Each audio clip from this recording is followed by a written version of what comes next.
What's going on, everybody? Welcome to another episode of Pass the Message, real talk, relevant life hacks for you to learn, apply, and share with your social circles. I'm your host, Jeff J. As always, like these videos, subscribe on YouTube, listen to this show wherever you listen to podcasts. Follow us, Pass Message Show, on Instagram and Twitter. You've been doing a phenomenal job, so tell a friend to tell a friend and keep it going. Today, we're talking writing, hip-hop, everything in between with culture critic, culture writer. I see her everywhere on the internet. This is not hyperbole. Taylor Crumpton, what's good? Hey, honey, how you doing? I am doing well. I'm doing better now that everything is working, but I'm doing better now. How are you doing? I know that everything going on with the wildfires, you in East in the Bay Area. How's everything going with you? Yeah, I mean, since we can't open our windows outside, I was like 700 new plants. So my 5011 children and I are here. They like come up to every podcast and I see. So they're celebrities now, me and my snake plants. Listen, I love that Black people and especially Black women have returned to plants. Like this whole plant, it's like plant mania is running wild, right? And I just love it. Like even my mom has gotten into gardening and she has her plants. She leaves them outside, but like y'all indoor plant game, I feel like I'm slacking. Like what brought you to plants? Have you always been into plants? Yeah, I think like I say that I'm like country adjacent because my mom and dad grew up in the country and like their parents grew up in the country. So I always grew up around plants. So like anytime I have plants, I think about like my grandpa who like could like grow corn just like that. So I think it's like I get a little bit of a cheat code because it's like if you look at my family, everybody was a sharecropper. Oh wow, you took it back. That was you. 40 acres in the right now. Now, when you say country, what do you mean exactly? Because from the city, country means anything that ain't the city. So what do you mean by country? I mean country, like for instance, my mama right now moved back to her hometown. And like 90% of the town is like our relatives or like a second cousin or like a third cousin. Mm-hmm. Like when I'm with my mom, I have to like drive from the suburbs like an hour west into it's just like railroads and like cottons and like farmland and dirt. So I mean like real, if she gets sick, she has to drive out to the hospital. That's what I think of like country. So no cell service, no type of cell service. Good luck with Wi-Fi. Yeah, all of our calls are like there's this coyote, or as my mama says, a coyote trying to like eat her plants outside. Yes, my mama says coyote. And she'll call me every Sunday and she's like, I got this knife waiting for this coyote. And I'm like, Mama, you can't go and stab a coyote because like technically you're living in his land. And she's just, You're not wrong. She's a country girl, true and true, but she raised us in the city. Let me know, give us your quick 30-second elevator pitch about who you are and what you do. Yeah, so I am a Black queer woman from Dallas, Texas, who writes about music, pop culture, and politics through the lens of Black womanism and HipHop feminism. Tell me what brought you to journalism. How'd you get into it? It's so funny. I have a very non-traditional route. So when I was in undergrad in Abilene, Texas, which is like one of the most conservative cities in America, and I was a student at one of the most conservative Christian universities in America. My itty bitty behind was an abortion rights organizer in West Texas, which means every day I walked around on campus and in the city with like an X on my like back, to the point where like my car would get vandalized like every other day. And since like doing stuff in person was getting like very damn near deadly, I started doing more like advocacy work online, like doing a lot of digital advertising, which is why I like have such a weird love-hate relationship with Twitter, because once it was my job to just be on the platform. And we were getting trained how to write op-eds through our fellowship. And I saw that like at the time the editor-in-chief of Glamour magazine. They were working on an abortion package and she was accepting pitches. So I just like shoot my shot and was like, hey, like I have an op-ed. Can I like pitch it to you? And she was like, yeah. And I landed my first byline in Glamour about like what was happening with like abortion in West Texas. Didn't take journalism very seriously because I was still an undergrad. Like I was like, this is cute. It makes me feel fun. But then after Trump's election, I was like, crap, I feel like I need to like write again, which landed me in the arms of Teen Vogue. I was like the news and politics writer. So I didn't get any of the fun stories at first. It was like all of I think I wrote a story about how like an 11-year-old girl in Florida like fought an alligator, just like the stuff you need to have on the site. But I really commend them because I was able to like grow there. I call it like my journalism 101 like school because I didn't know what SEO and stuff was at. And from there, I've been able to like make this into a profession over about 4 years. That's dope. And you know what's funny? I feel like the non-traditional route is now the traditional route because everybody I speak to, yours truly included, did not have the I went to school for this. I went to school for journalism and audio, video, film and production. And then I got an internship and then I landed a job. It's always something unconventional in a moment in life that steers you towards your passion. So for you, it was safety in order to advocate for those marginalized voices that eventually led you to journalism. That's an origin story right there. You know, like that's really deep. Like, how when would you say that when was the moment where you said, yeah, I really love journalism. This is it. Man, I'm trying to think. I mean, I took the leap of faith May 8th of this year to like leave my full-time job and do freelancing full-time. So I guess I'll kind of give it that moment because I've been playing back and forth with it for years. But it just got to this point where I was feeling unsatisfied with my full-time job. And it was putting me at risk of catching COVID because I was an essential worker and we didn't have any protections, no testing. At the time, we had an outbreak in the homeless shelter system that I worked at, and our employer wasn't protecting us. So I kind of just remember praying like, hey, I'm going to take this leap of faith. I have 3 months of savings. If I like am unsuccessful in 3 months of full time, then I'll find my way back to a nonprofit. Luckily, it's been 3 months. I haven't found myself back to a nonprofit. So I guess I'll give like May 8th Taylor like a high five and be like, you were on the money, sis. Yeah, it's those I coined them as fuck it moments when you're at your job and something happens, an event occurs where the literal straw shatters the back of whatever animal you're into. And you're just like, I'm done. I'm out of here. I don't care what happens. And that leap of faith is one of the most courageous things someone can do. When I was switching careers, I still had a full-time job while I was doing freelance, right? And I said, I'm not trying to leave. Like that was instilled in me, like ingrained. Yo, don't leave one job without having another, right? But even in the same case like you, I got to a point where I was like, yo, fuck it. Like if I'm not out by this time, I'm forcing my way out. So do believe, 1, taking that leap is courageous. 2, taking that leap to go freelance full time is, that is damn near heroic. Talk to me real quick about your experience as a freelancer. Man, when I tell you,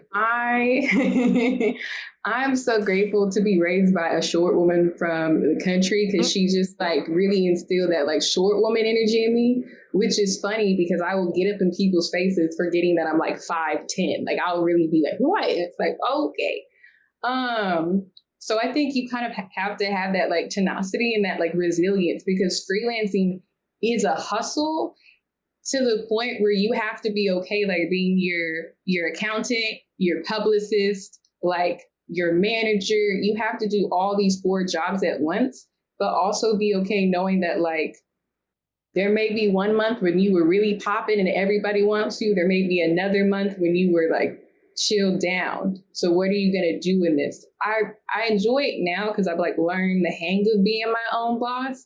But if you go freelance, like please get everything in order. Do not jump without a savings because you're gonna have so many conversations with yourself, and you have to be like mindful of the situation you left and the situation you're in now. Word. You know? Yeah, that's real. I even freelancing while having a job, right? There would be times where I'm like, yo, this is people's life full time. This check ain't come for how long? Like you gotta wait on it. This shit feels criminal. It feels damn near criminal to get work and not be compensated in the appropriate time. And even to have the range of time where it's legally acceptable is still absurd to me because they want their work right then and there. They want it now, but you gotta get paid later. You know? So that's why I said it is some type of, you gotta have an undaunted mindset when it comes to the freelance and just you're as good as your last article, right? Or your last piece of work, and you gotta get that out your mind and then go on to the next one. So I think those are a lot of great tips that you gave. Like, man, freelancers, hug a freelancer, pray for freelancers, respect freelancers, word up. You write primarily about music, right? Mm-hmm. Okay, cool. I thought because a lot of the stuff I saw is in the music genres. I didn't want to pigeonhole you, but a lot of the stuff that I saw is that. When did your love for music develop? I think so. I always attribute my hip hop journalism love because I loved Brown Sugar growing up. I think I didn't know. I really enjoyed Sydney, and as a child, I didn't know that like you could be a hip hop journalist, right? But I love the way in which she really was just in this space. Like you already saw she was dealing with like all the men in hip hop. She was like dealing with how hip hop was already starting to be commodified and the heart and soul was getting. And I love that she had that tenacity to really be in the room in all of her positions and be like, no, here's what it is. And she was earned and respected. So I even remember loving like that soundtrack, which was like one of like Kanye's first like moments when he really got to have creative control, right? Because they were still a little bit shaky. So I attribute that to like my love developing over time, as well as my mom was a big Tupac fan. I was born in California, so I always joke that like while she was pregnant with me, she was just like listening to him like over and over and over and over. So I've always thought about hip hop as something like it's maternal that I share with my mom. So it's been weird to be in this space and it be like so male dominated, but being like a woman in here. And right now I'm so thankful for the collective of like Black women hip hop journalists, Evie and Nee, Keish, D'Amica. I mean, you name it. There's so many of us in this space right now. So I love being here. I love like the journey that it's took. I love that more women, especially in this space, are standing up, including our elders like Drew Dixon and On the Record. So I just think right now, when you love something like hip hop, you have to critique and analyze it in order for our genre to move forward. So I hope to always like be in love with hip hop, even with Post Malone from Dallas. Hey, you gotta. It's like sometimes you gotta take the sugar and you gotta take the shit. And sometimes you make grits and sometimes you make something that stinks, right? Speaking of that critique, how do you balance being a woman hip hop journalist with all of the negatives associated with hip hop as it regards to women, with misogynoir, and you spoke about On the Record before, just those the patriarchy and the misogyny both in the workforce, where it could be name an industry, any industry, but primarily hip hop, and within the music itself. How do you balance being a fan, writing about it, while still dealing with those negative elements? Yeah, I think I really got to give a shout out to like Joan Morgan, HipHop Feminism, and the Crunk Feminist Collective, right? Because they put words to what every woman hip hop fan has experienced, right? Going out at a show and you're just over there with your girlfriends, and then you hear one lyric, and it's just like, damn, again. Like there's just moments where you've seen women like in the club at a function, and then a lyric hits them, and it's like vibe gone. like you take a moment outside of yourself, like, why am I even here? Why am I in this moment? And I think hip hop is so interesting because it has these tensions, right? It is a tool for liberation. It is a revolutionary tool.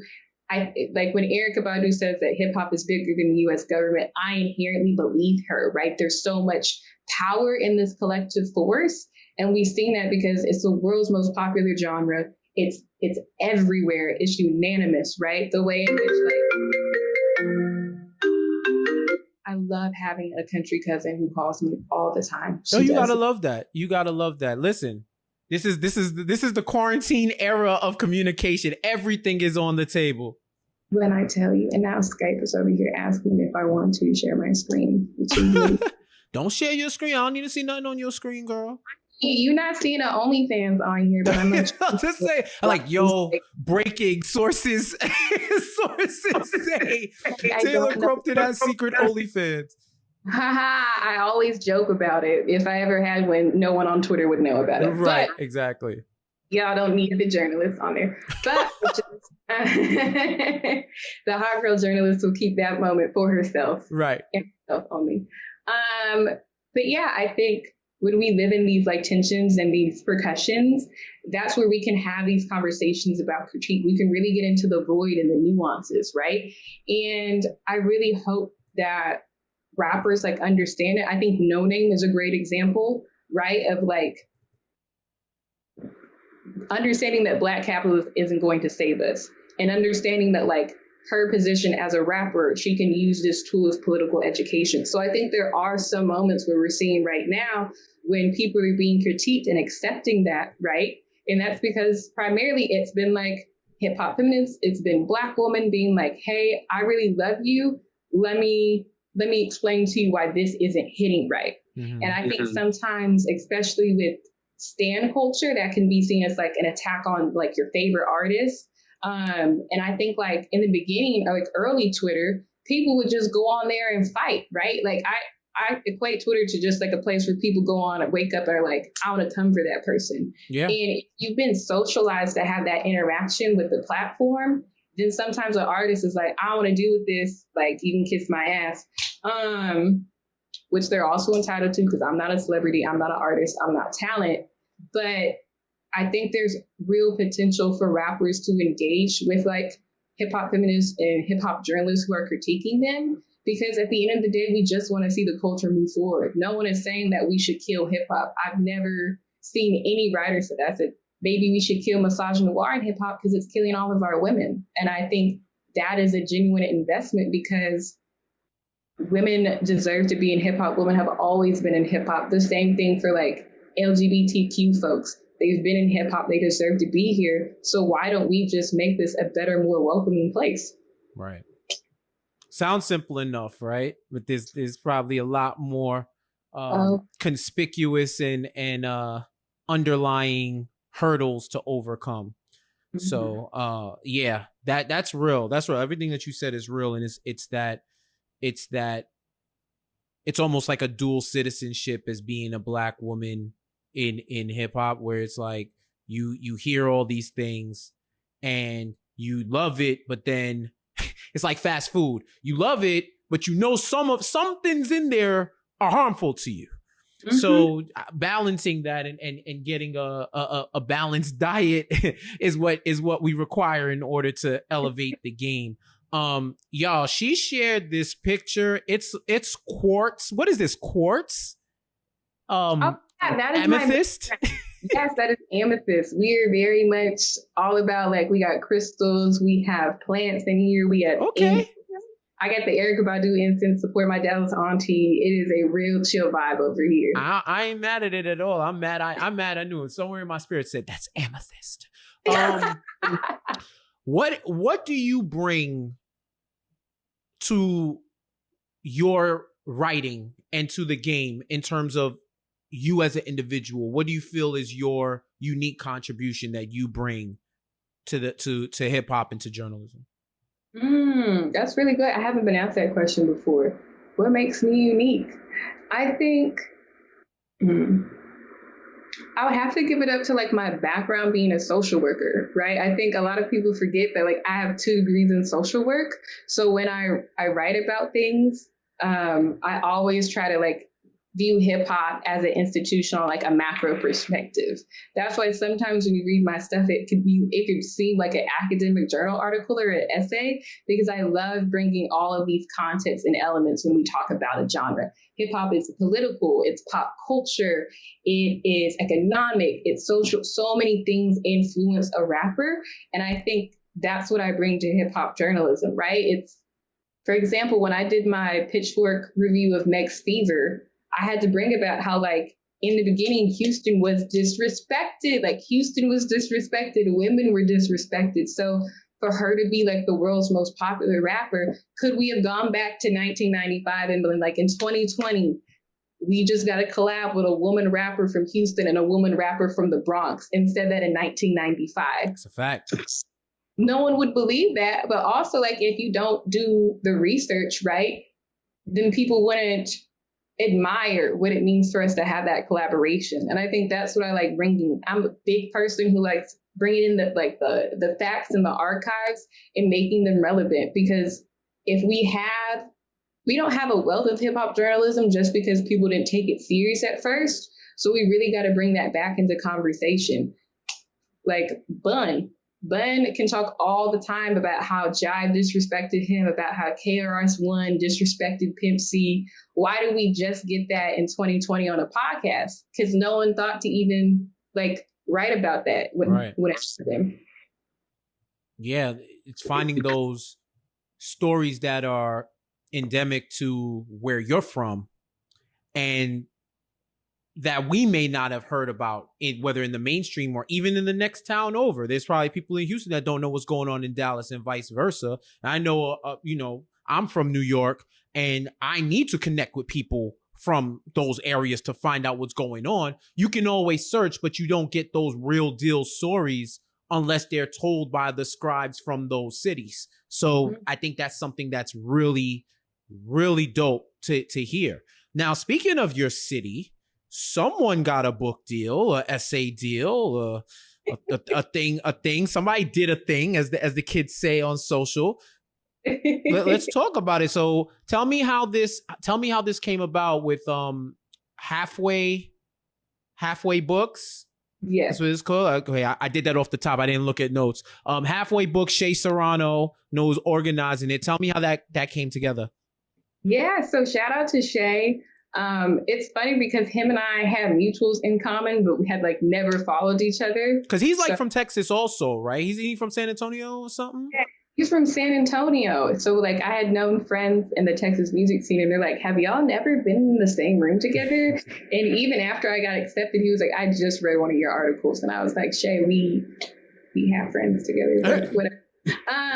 But yeah, when I saw that Shay was announcing that like he would be paying 5 writers to write about their 5 favorite rap albums, other than being tagged multiple times by like people who were like, you have to apply, which I was like, chill, I love y'all, but like if everyone keeps on tagging me, it's gonna set me off.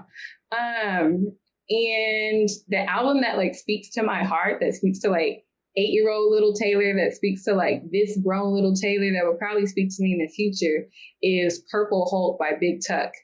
That is like the quintessential Dallas 2000s album. Like when it came out, it was inescapable. Like it was everywhere. Mamas, aunties, grannies, uncle, children, football players, basketball players. It just felt like the whole entire city of Dallas was on fire, because in 2004, when it came out, that's when Swisher House in Houston was real big, right? Mm-hmm. So that's where y'all in New York started hearing like Paul Wall and Slim Thug. It was like the sitting sideways type of era. Mike Jones. I love Mike Jones. All was coming out. And throughout the state, it kind of felt like, oh, like this is going to be our moment, right? But after doing some research, Universal had two like kind of stuff. They had Universal Motown and Universal Republic. And the one that signed all the Houston rappers went in kind of, I wouldn't say threatened, but heavily pushed Houston into other markets like Atlanta and New York. And that got caught on to all of the DJs in the coast. And because she was so powerful in the music industry, the Dallas people didn't even want to go like against her, right? Dallas wasn't getting played. So even though we had signed artists to Universal, we no longer were on BT no more. We were no longer on MTV. So looking back like 16 years later after that date, I was like, wow, this is a perfect time to talk about what a beautiful era that was. And also how it's kind of shaped how Dallas moves. Because like everybody from Dallas, we're sweet because we're Southern, right? But we've always been a little bit more aggressive and combative than Houston. Like we've always been seen as like the state's underdog. And I'm always going to cheer for the underdog. So when I got accepted, I was like, oh, this is about to be some bird mess. I had to go hit my asthma inhaler. I thought Shay was playing a game on me. I hear that. But that's dope. I love seeing people who put in the work and should be seen by more people, get those opportunities. Tell me why you told me why the album, but what is it about Big Tuck? Because I feel corny that I don't believe I've ever heard of Big Tuck until today. So I feel kind of corny about that. But like, explain his impact and who he is as an artist. This is actually my favorite thing to talk about with like all of my coastal friends. Mm-hmm. Also, all of my exes. If someone has dated me, the first thing I'm like, let's go put on this album, honey. And I just sit there like,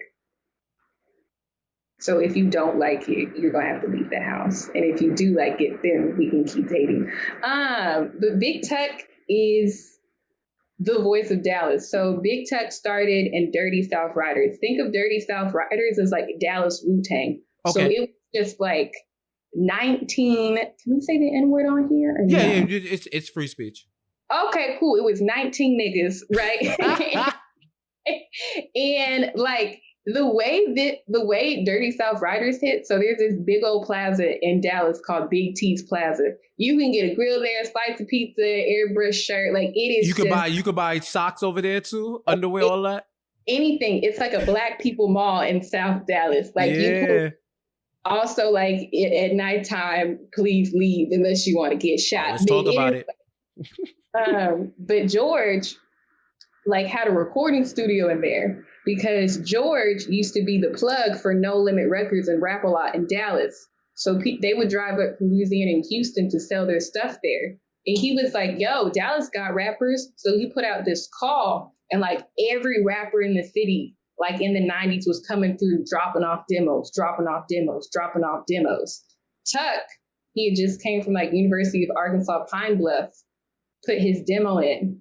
He got selected as like the original 19. Over the years, that 19 dwindled down to like 6, 7 members. But like, keep in mind that group started, I think like late 90s into like mid 2000s. Mm-hmm.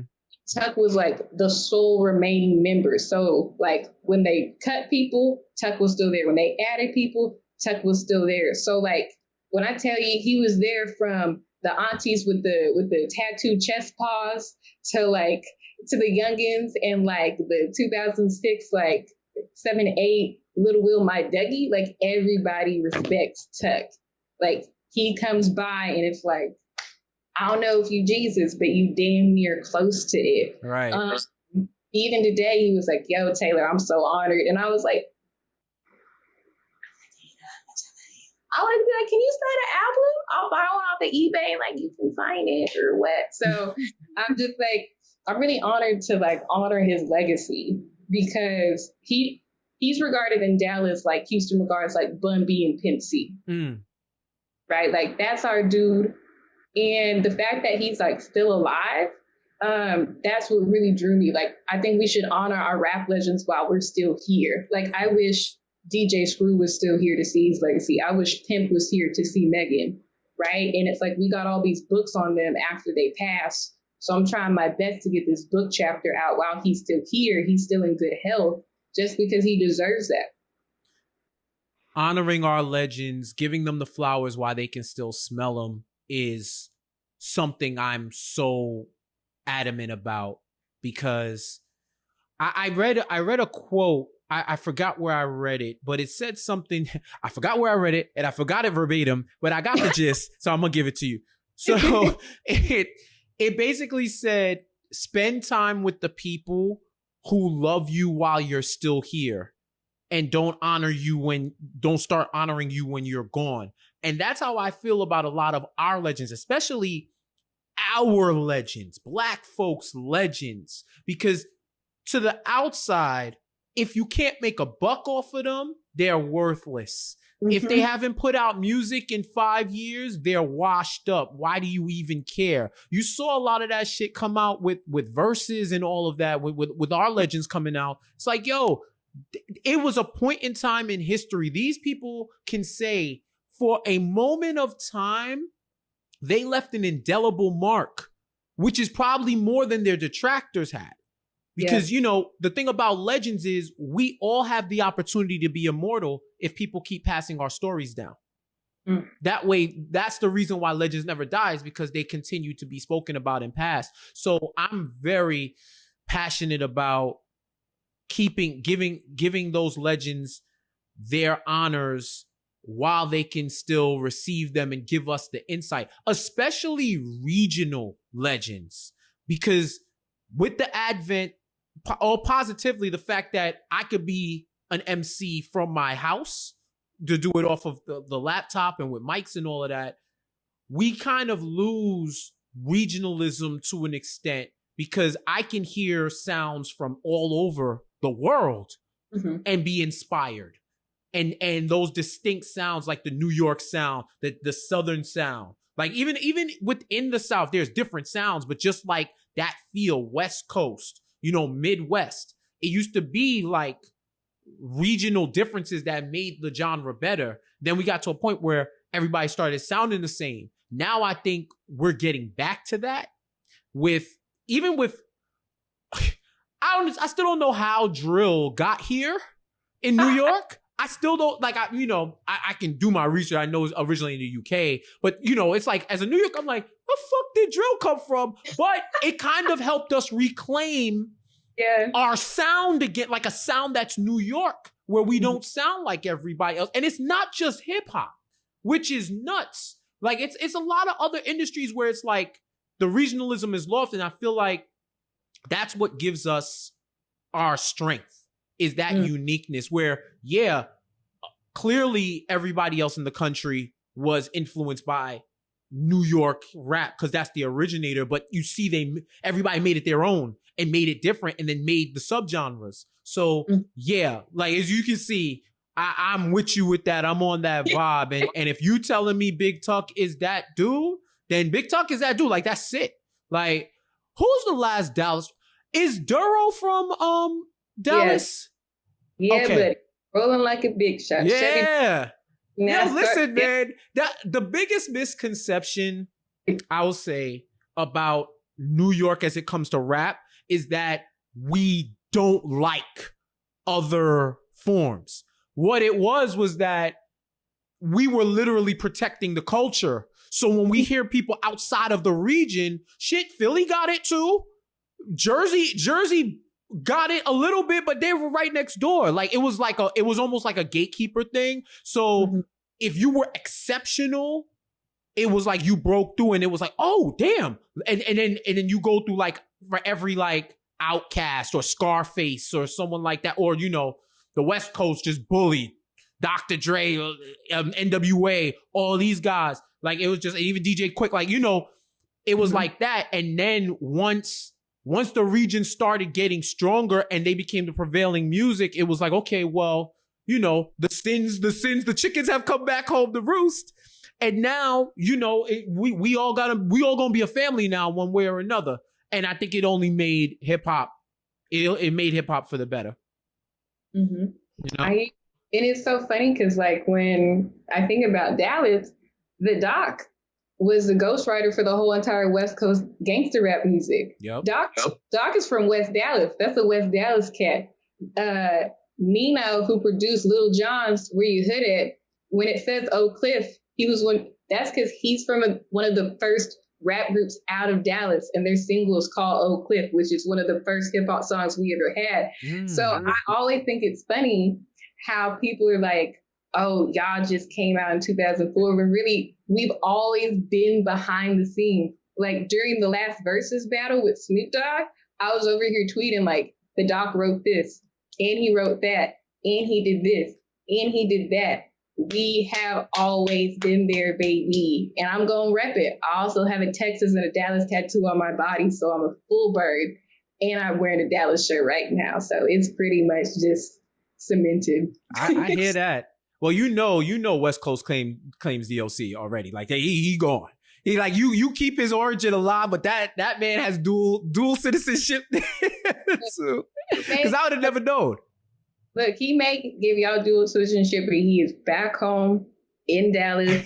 That is where all of his investments is, co-raising Kuma with Erica, our mother, who was back in the day known as Apples when she was rapping in Dallas. So your mama was known as Apples? Her rap name was Apples? Erica's That's kind of hard. Erica Badu's rap name was Apples, and her and this other dude, I can't think of it, but they created the first venue for people to freestyle in Dallas back in the day.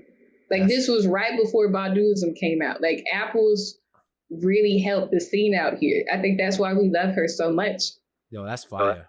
Look at me getting all this knowledge. Look, I didn't even know I was at a history lesson. I'm glad I got this recorded. I'm about to run it back. I'm taking my notes. I'm about to write a book report out this motherfucker. How has Oakland influenced you as a writer? Yeah, I tell everyone, like, Oakland reminds me of Philly, and I guess Philly reminds me of Dallas, where I feel like if you're in the city that's always being compared to like the bigger ones, so Philly always gets compared to New York, Oakland gets compared to LA, Dallas gets compared to Houston, that everybody kind of walks around with a little bit of like a grit to them. And Oakland, I had to understand a lot about the history and the culture in order to even start writing about music out here, right? Like there's this onus on you because of gentrification, because of so many people are moving in, right? Like even on my website, I say I'm a transplant, and I purposely live in an area that wasn't a historical Black area because I don't want to push a granny or auntie or someone out of their home, right? I took that political choice just because it's so rampant out here. So Oakland, once you learn the culture and like you are able to use the slang rightly, will welcome you in. And I've been like really honored to be an out-of-state person and be able to like go back and forth with people beyond the Too Short, beyond like the ones that everybody knows, and be like, yeah, I listen to people from the mobbing era. I know where all of your stuff come from. So like you can trust me when I sit down on the phone with you. So I think Oakland taught me to be a better reporter, to do your history and research first before you pitch an article. And that's what I really enjoy, to sit down, take a moment. But then also Oakland has taught me, like, I don't have to be the journalist for every story. Like, I know my limits, and I love referring out to people. Oakland has such a good network of like creatives and stuff. Sadly, a lot are moving to LA just because of rent. It's very, very high here. But I'm going to miss Oakland whenever I like leave. I think it's been really helpful for me. And I hope that like Oakland stays as Black as they can. Word. When I went to Oakland, I was just like, yo, I get why Jay-Z said Oakland's like Brooklyn. Like when I walked through, I was like, yeah, I do feel like I'm in New. Like it's just that feeling. Like certain cities have that feeling, and comparing it to Philly is very accurate because Philly has that. The real Philly has that feeling. You know what I mean? So that's really dope. And you also real for referring journalists that you think are maybe more capable than you to cover a certain story. That's real, because a lot of people ain't like that. So that's definitely real. That's commendable. I feel like I've gotten the biography. I've gotten the biography out, like at least chapter 14 and 15, the professional chapters and whatnot. So Taylor's dropped a lot of industry-wide knowledge and tips for you on that end. And we're gonna get into some more, because the goal of this show, 10 episodes in, you are guest number 10, by the way. So thank you. Milestone season in effect. It's to connect you to the listeners who may not be in your field, who may not be a creative, who may do something completely different, but we have things in common that we can use to better ourselves and continuously improve, right? So the first thing I want to cover with you is, can you give me a skill that you have, that you use in your day-to-day life, in your profession, that anyone could use to better themselves? Okay, so I am a big fan of active listening. Oh, hi, everyone. Social work term. Active listening is like when you're in a conversation with someone, right? Especially like, let's say you and I are having a conversation and I asked you like a question about maybe like the history of New York hip hop, like any question about something I don't know, right? And you give me that answer, that response. I need to sit here and like listen to every single word you're saying without already forming an opinion, without trying to come at you, without trying to combat you. And I think a lot of times we're like trying to just like strike back as soon as we hear something that like, that's wrong, I don't believe in it, da-da-da-da-da. To just sit there and listen to everything and really try to listen without already formulating an opinion. If you have to record the conversation and later get it transcribed so it's like pure, but we lose so much when we already form an opinion halfway in a conversation, a quarter in a conversation, because once you formed an opinion, now you're just taking those words and trying to counter in your head instead of letting them sit and marinate. And that's inherently disrespectful, because you may be telling me a really important gem, but if I'm already thinking about how to come at you like sideways, then we're not having a conversation. We're not having a debate, and it's mad and disrespectful. So like approach every conversation with respect and active listening. That's a gem. That's a big gem. I would recommend Verbal Judo. It's a book. I can't remember the author's name, but it's something where he has a lot of tips. He was former law enforcement. I understand, but he made it into a whole profession where he actually assisted police in how to properly talk to people and just conflict resolution and getting to a win-win proposition when you have conversations. Because one thing that you said that struck me was, some people listen to respond, to react, and not to respond, right? So a conversation shouldn't be a competition. Like if somebody says something that you don't like and you're building the preconceived notion, you may be missing a whole lot of the other conversation. And I will say, and you could definitely, I think, agree with this. It is a learned thing, like, that you have to do. Like, you have to practice this. You have to practice. It takes a lot of repetitions. It takes a lot of trial and error. But this isn't something that, there may be few people who are born like it, that they just do it off natural. But this is something that you have to hone. The big skill that you have to hone. So yes, active listening for sure. So tell me about a time where, whether you read it, somebody shared it with you, a quote, a saying, or some words of wisdom that you learned, applied, and you pass on to other people. That is a good one. I think I learned something where it's like, everyone is fighting their own battle. And I think a lot of times, no matter what industry you're in, there's so much elements of projection, right? This person's doing everything and they're great and I want to be like them and da da da da da da da, right? There's this crabs in this barrel mentality that really feeds off of projection, right? And that goes and musters in people where they're just like, I want to come after them. I want to do this, like da da da da da da, without understanding what everything that person is going through or what they have been through. And I think when you have a forward-facing job, right, like we do, like we work in media, and I feel like sometimes journalists also cross into this weird area of being the talent, right, where people start to like follow you and engage with you and build this proximity and closeness to you, but also project things upon you. And you have to learn how to navigate that balance where it's like, this is my true self. This is my forward facing self. Y'all won't always get my true self, right? Like learning these boundaries and learning to respect other people's boundaries and know that everyone is dealing with something else will help you so much. Like do not assume, do not project, give people grace. That is like my three go-tos. We don't give enough grace to people on the internet. We project too much, and we need to take a step back because like inherently we aren't in these people's lives every day, right? So you need to kind of disassociate and detach yourself just for the benefit of your own, because if not, Twitter and social and Instagram and Snapchat and TikTok and Vine and everything will really bleed you dry, and we don't need that.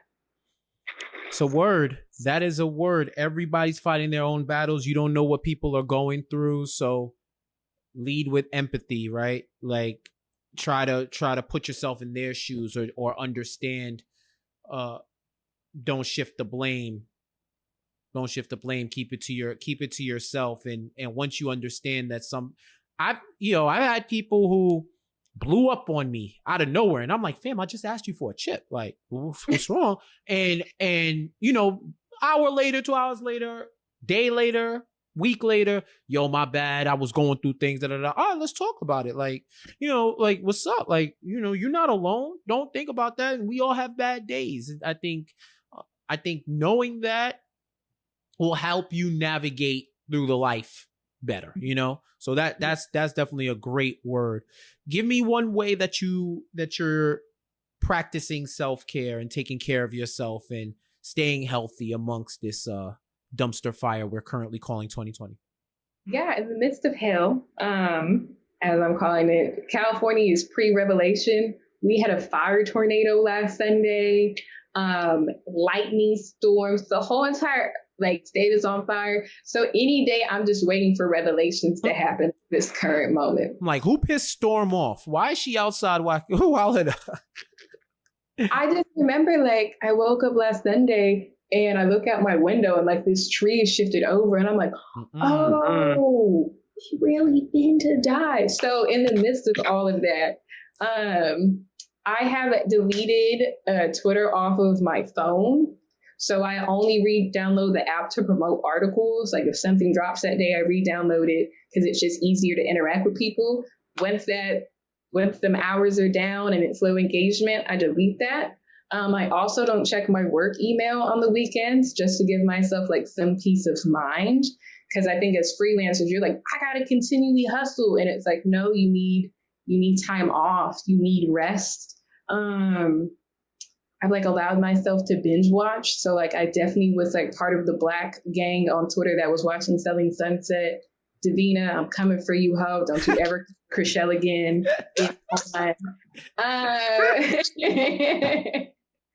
I can't stand Davina. Every Black person I know who has watched Selling Sunset, we all hate Davina. So we are all going to stomp Davina out in LA. It's happening. You watch it, you will understand why. Other than that, buying a lot of plants, and I try to do at least 15 minutes of meditation. I pray in the morning and the night. I'm a good old faithful girl. I have a Bible verse tattoo. So those are just kind of all of my key things to keep me a peace of mind. Then I also have a country cousin who calls me every single day. So anytime I act up, she's always there to. I see, and I am a witness to that. She's like, now Taylor, I don't know about that Skype now. Yo, that is a lot that you do. That is a lot that you do, and I love it. I love it. We need those outlets. We need those outlets to reset, because at least we're in this time period. This is the only body I'm getting. So I can't speak for those in the 22nd, 23rd century who may be listening to this now. But in this time period, we don't got no other body, so we can't waste it. Mind, body, and soul. Replenishing, revitalizing, and keeping it healthy. So, yo, that's a lot. You gave us the whole rundown. Okay. All right. Oh, these are good. Oh, these are real good. So we're gonna hit you with some rapid fire before we get out of here. Okay. Rapid fire. First, what's one thing that you, since quarantine and lockdown and everything's been going on, what's one thing that you've realized I can't live without? Ooh, essential oils. Okay. Mm-hmm. Do you diffuse? Do you apply? What do you do? Yes, I make this cute little blend. So it is lavender, it's rose, it's Palo Santo. I have this one bleed that is cannabis, and I put them all in like my diffuser. So it's like lavender, like some flowers, and it's like, is that a hint of weed? And it's like, yes. So yo, essential oils. The diffuser is probably leading my top 3 purchases made in quarantine. That diffuser, like, I love having the scents in the air, and they do positively affect the senses too. Like even eucalyptus, I heard that it's good for like the nasal passages, and fired that up, and I was like, oh, I can breathe. So it definitely, lavender is like a sedative for me. I put that in once. The first time I put it, I think I did lavender and peppermint. I was sitting on my couch and I was like, yo, is this like what they put in those movies, what they put on the rag and then they put it over your mouth to like put you to sleep? Because I was like, damn, it's like mid-afternoon. I'm like, damn, I'm ready to go to sleep already. I have to cut it off. And shout out to Deshonda, who put me on to Palo Santo. Like, that is the GOAT. Right now, that is the GOAT for me. It smells so good. I feel like this is what Jesus was rocking as a baby. You know what I'm saying? They say frankincense and myrrh, but I think there was some Palo Santo in there too. That's good. Essential oils are a GOAT. Well, I know Big Tuck is the answer, but I need something else. So aside from Big Tuck, what's one artist or genre of music that you listen to that if someone don't like it, you can't be friends with them? Ooh. Oh, this is hot shit. We can't be friends? Or I'll make it less intense, right? Less drastic. You kind of look at them like sideways.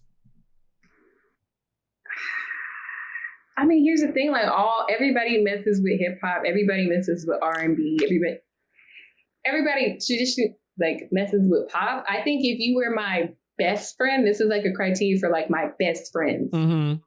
Country music. I will be in here in my house, in my boots, because I have cowboy boots. Yeah. Sitting here listening. All of my good friends and I have a secret Black country playlist, and I will really be in my house listening to Garth Brooks and Reba McEntire, and people are like, I ain't mad at it. You should interview Jimmy Butler one day. I think y'all would vibe crazy. Like that man, he's like a cowboy. He's like a Black cowboy. Like he listens to country like it's Rick Ross. Like it's crazy. So I ain't mad at it at all. Let's see. What if we play this? If we play this party game and I'm on your team, we won't lose. Ooh. Charades. I think because I'm like such a vocal, like energetic person, you will win. So 90% of the Black people who've come on this show has said taboo. I feel like charades is taboo adjacent. So anything where you have to have people guess a clue. Yeah. Okay. So are you better at giving the clues or guessing the clues? I am better at giving. Okay. That's also good to know when you're developing strategy for your team. It's like, all right, we need 5. Who's gonna go up next? We need at least 5 points to stay in this. All right, so that's good. You said you've allowed yourself to binge and watch different shows. What's one that you definitely recommend? Wow. Okay. Other than the Selling Sunset Hive, your Davina at dawn, it's on site. Like, I don't know why I have raised for this woman, but like, I already have my fist up. Other than Selling Sunset, I started the Umbrella Academy the other day. And it was one of those quirky shows where I was like, yo, this is weird as hell. Like the opening scene, I was like, what the? And I ended up like watching 6 like hours of it. So it's good, but it's weird. If you like weird shows, then like. Yeah, I'm on season 2 of it now. I concur with that. It is type, but it's cool. It's cool, but it is type weird. But you're good at this game. Let's see what else is I got for you. If I got one more before we get out of here.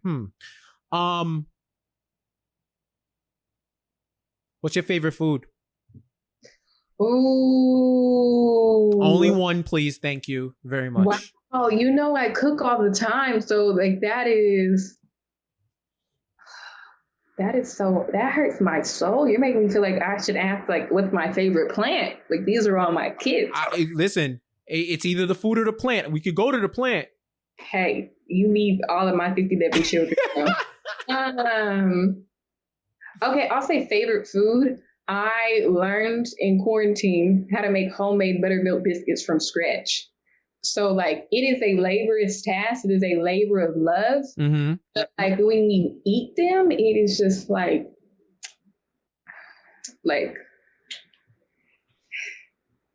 it was a journey. I'm not gonna lie, y'all. I called my granny and I was like, you used to do this all the time? She was like, yes, it. Listen, I know it's real because your Afro puff started twitching when you started talking about it. So I know that's real. Like I felt that shit spiritually. She was like, yo, these biscuits. But then the more laborious it is, the more love you're putting into it. So that means they gonna slam, yo, for real.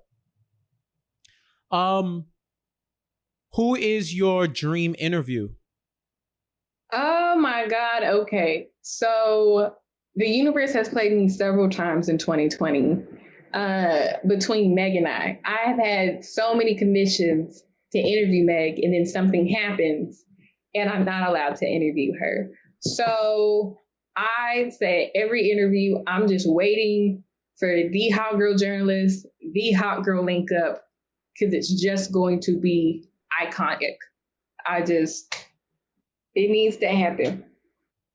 It's like once that happens, it's like, all right, the pen can go on the wall for now. Everything else is extra credit at this point.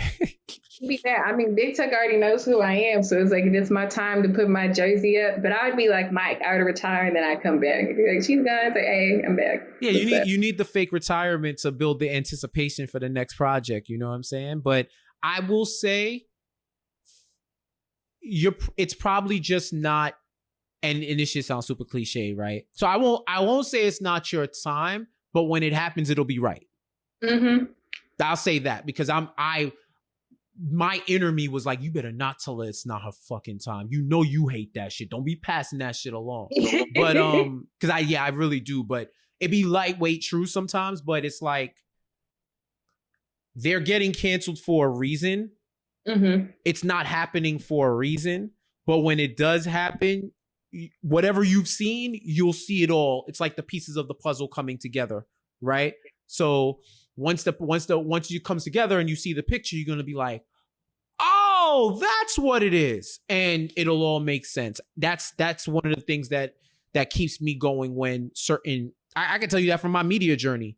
There were a few ways it could have went, and if it did, I may not be here talking to you now. So, really? And it's only a matter of time. So I feel like the worlds are just slowly coming together. So, soon. And when you get that interview, it's going to be the interview. So I will be there. People will be waiting for it. Taylor, you have survived. We are done. Yes. Did you have a good time? Did you enjoy yourself? I did. It was great. You were lovely. My plants and I, all of us enjoyed it. Listen, any extra oxygen and chlorophyll, imbue me with the power of mitochondria so that I can prosper and keep my skin clear and all of that. You heard? So Okay. let everybody know where they can find you.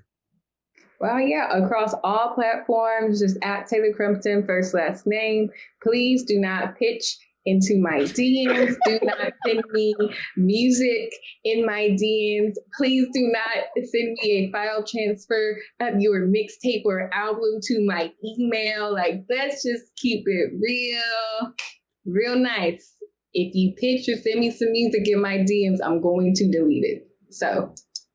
Yo, why you blocking their blessings, Taylor? Maybe you might be the one that gets them put on.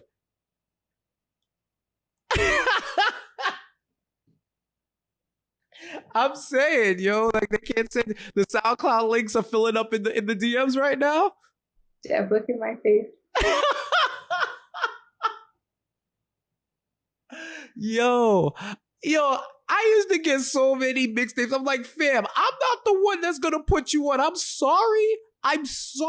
Like, I listen to my people's music because one, I know it's good, and two, they don't even solicit me. They just put it out, and I'm asking them where it's at. But I used to have, like, there was a few people that used to send me everything. And I'm like, fam, I literally said, yo, no gas. I can't do shit for you.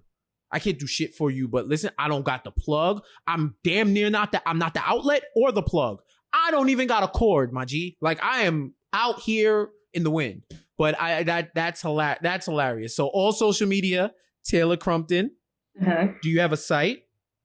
Yeah, it's just my first and last name, TaylorCrumpton.com. So like the great Tiana Taylor, her classic Google me. Literally, if you put my first last name, that's a fact. My stuff. You Google her name and it's just articles and sites and socials. That's it. I was like, damn, her shit is pow. It's like a bibliography. Google turns into TaylorCrumpton.com the minute you search her. So yeah, listen. She's very easily accessible. You're gonna see some of her work. You'll run into it one way or another. You've been on Ringer. You've been on Teen Vogue. You've been on New York Times. Excuse me. Not yet. That's a dream byline, but not yet. I'm working towards it. Okay. Well, do you know what? That wasn't me. That was the universe speaking through me. So it knows it's coming soon. I don't listen, I don't make those mistakes. These are proclamations. You know what I'm saying? So she has a lot of bylines everywhere and she's very easy to find. And you were an excellent guest. Thank you so much. I appreciate you having me. I appreciate all of you listening. That does it for another episode. As always, subscribe to this show on YouTube and wherever you listen to podcasts. We are at Pass Message Show on Instagram and Twitter. You can find me on all social at Jeff J Says. And until next time, take these words home that you heard today, think them through, and when you're done, pass the message. Talk to you soon.